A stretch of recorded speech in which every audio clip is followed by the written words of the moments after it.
Air force ने कमाल किया है साइबर के एरिया में, साइबर वॉरफेयर के this is obviously cutting edge stuff.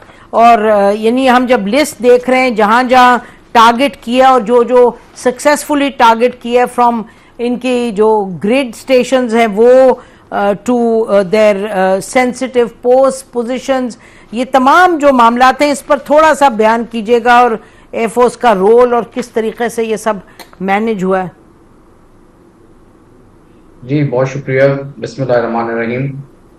कल जब आपसे बात हो रही थी तो मैं ये भी बता रहा था आपको कि जो एयरफोर्स की एम्प्लॉयमेंट है अब वो ट्रेडिशनल तरीके से नहीं रही। एयरफोर्स में अब जिस तरह की टेक्नोलॉजी आ चुकी है और दुनिया की तमाम जितनी भी मॉडर्न एयरफोर्सेस हैं या मिलिट्रीज हैं इन जनरल, उनमें वो अब टेक्नोलॉजी का इस्तेमाल बहुत ज्यादा हो चुका है। और जब एक सिस्टम आता है जिस तरह राफेल की जो एक वीकनेस थी इंडियन एयरफोर्स में होने की वो ये थी कि उसकी इंटीग्रेशन बहुत अच्छे तरीके से बाकी सिस्टम्स के साथ नहीं थी। ये एक नेटवर्किंग होती है जिसे नेटवर्क सेंट्रिक वॉरफेयर कहते हैं। तो नेटवर्क सेंट्रिक वॉरफेयर में आप तमाम सेंसर्स और शूटर्स को इंटीग्रेट करते हैं ताकि in case of battle space जहां पे बहुत ज्यादा क्लटर होता है, जहां पे ड्यूरेशन होती है स्पेस की और बहुत ज्यादा एयरक्राफ्ट फ्लाई कर रहे होते हैं, जो पहले दिन किए भी जिसमें तकरीबन 125 से 150 जहाज मौजूद थे, तो उसमें आप अपने जहाज को और अपने वेपन को जिनकी रेंजेस बहुत ज्यादा होती हैं, 150-200 से लेकर 400 तक रेंजेस होती हैं, इफेक्टिव तरीके से उसको एम्प्लॉय कर सके with identification of friend and foe, और उसको क्लियर लाइन ऑफ साइट मिले कि किस वेपन ने पहले लगना है और किसने बाद में लगना है। तो ये सब तब चीजें होती हैं जब आपकी एक अच्छे तरीके से इन तमाम स्किल चेन जिसे कहते हैं, from detection of the enemy aircraft and shooting down of the target, उसको एक किल चेन कहते हैं। इस किल चेन को बहुत ज्यादा मुतहर्रक होने की जरूरत होती है। इसका जो नेटवर्क है उसकी रेजिलियंस बहुत अच्छी होनी चाहिए, इंटीग्रेशन बहुत होनी चाहिए और इसमें रिडंडेंसी होनी चाहिए ताकि अगर in case of failure of one object और कोई दुश्मन अगर किसी एक चीज को निशाना बनाता है तो उसका बैकअप सिस्टम होना चाहिए। तो ये तमाम अवामिल होंगे तो वो एक नेटवर्क सेंट्रिक वॉरफेयर बनेगी और उसकी कॉमन ऑपरेटिंग पिक्चर आएगी हमारे कमांड एंड कंट्रोल सेंटर्स में। और similarly command and control centres की भी बहुत आपको आप मजबूती होनी चाहिए, उनकी बहुत ज्यादा रिडंडेंसी होनी चाहिए। आप अगर एक कमांड एंड कंट्रोल सेंटर आपका हिट हो जाता है तो दूसरा आप टेक ओवर कर ले, उसी तरह तीसरा कर ले। मोबाइल सेंटर्स होने चाहिए और काफी उनकी प्रोटेक्शन होनी चाहिए। तो ये वो चीजें बहुत जरूरी होती हैं जब आप एयर वॉरफेयर कर रहे होते हैं। ठीक। और कमांड एंड कंट्रोल सेंटर्स के अंदर जो है वो आपके डिसीजन मेकर्स होते हैं, जो हवा में भी एक कमांड एंड कंट्रोल सेंटर होता है जिसको एवेक्स कहते हैं, और ग्राउंड में भी होते हैं C2 सेंटर्स जिनमें आपकी डिसीजन मेकिंग हो रही होती है। और उसके लिए ये पिक्चर कंप्लीट जिसे कॉमन ऑपरेटिंग पिक्चर कहते हैं होनी बहुत जरूरी है। And those decisions are now मतलब in modern warfare are based on decision support tools which are AI based algorithms के ऊपर इनको बनाया जाता है। सो ये एक बहुत कॉम्प्लेक्स वॉरफेयर है, it's not a video game.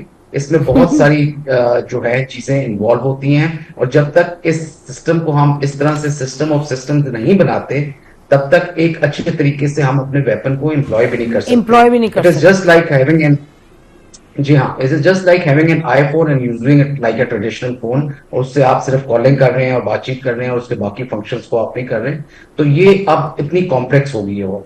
और इसके साथ मैं ये ऐड करना चाहूंगा कि ये जो काइनेटिक और नॉन काइनेटिक डोमेन्स हैं इन सबको उन सेंटर्स में इंटीग्रेट किया जाता है। ये आपने साइबर की बात की, आर्टिफिशियल इंटेलिजेंस की बात की, स्पेस की बात करें, और बड़े मीन्स होते हैं नॉन काइनेटिक जिसमें इलेक्ट्रॉनिक वॉरफेयर वाले एलिमेंट्स होते हैं। इन सब को उसमें डाला जाता है ताकि जब जंग लड़नी है हमने तो कुछ एनिमी को नुकसान हम काइनेटिक तरीके से पहुंचाते हैं, कुछ नॉन काइनेटिक तरीके से पहुंचाते हैं।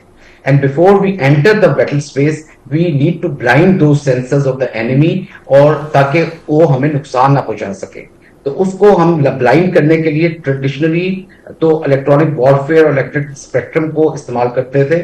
अब हम साइबर वाले स्पेक्ट्रम को भी इस्तेमाल करते हैं, और cyber warfare is very much part of our offensive operations as well as defensive operations. जी तो ये मैं आपको कहना चाहूंगा कि एयरफोर्स जब आप ये समझें कि जब आप देख ग्लोबल जो असेसमेंट्स होती हैं, when Pakistan forces are slotted there in the top 5-6 forces, 4-5 forces. अभी तो एयरफोर्स के बारे में हम देख रहे हैं, वेस्टर्न जरीदे कह रहे हैं कि पाकिस्तान की टॉप मोस्ट एयरफोर्स जो उसकी परफॉर्मेंस वाइज, तो ये आप सुन रहे हैं तो आपको सुन के अंदाजा होगा कि ये कोई बच्चों का खेल नहीं है, ये कोई 1980 का 2000 का भी नहीं, दिस 2025 मीन्स के you have to be at the cutting as.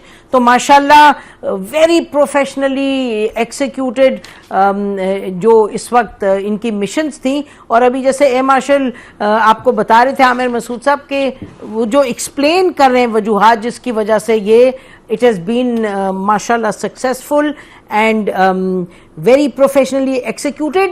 और ये मामलात हैं जिन्होंने इंडिया को लाके वहां खड़ा किया है कि अब वो बात कर रहे हैं कि इस वक्त हम एस्केलेशन नहीं चाहते, बट कि does India mean it, does India not mean it.